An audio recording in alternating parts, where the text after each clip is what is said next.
Te, pabili nga, te. Ano yun, Otoy? Ano nga, sardinas? Anong sardinas? Yung mega na red. Ilan? Isa lang. Ito, oh. Kanin, te. 27. Ito. Oh, tanghali na. Ngayon ka pala kakain? Oo, te. Kakauwi ko lang kasi galing trabaho, te. Tapos wala pa akong naabutang pagkain sa bahay. Naubusan ka ng pagkain. Oo, naubusan ako ng pagkain. Nagbibigay naman ako ng pera sa nanay ko araw-araw para sa pambili ng pagkain. Hindi man lang nila ako tinitiran. Alam mo yung pakiramdam na parang hindi ka parte ng pamilya.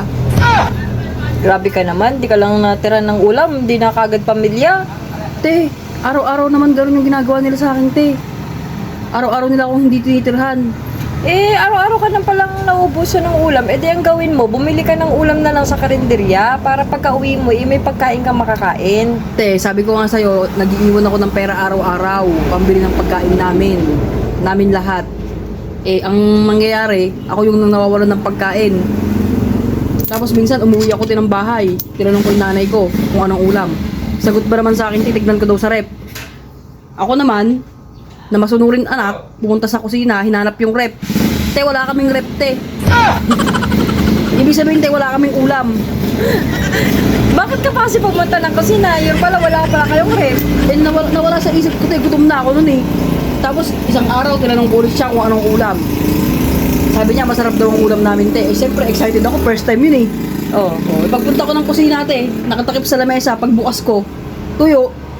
Oh, masarap naman yung tuyo ah. Te, oo nga, masarap nga yung tuyo. Ang problema nga, te, isang buwan niya nang tinitira sa akin tuyo. Tama ba yun, te? Yun lang. Isang buwan. Isang buwan, te, puro garon ng ulam. Nakakaumay yun. Minsan tuyo na may suka, minsan walang suka. Ano ba naman yan, te? Minsan nga, te, iniisip ko, baka ampun lang ako eh.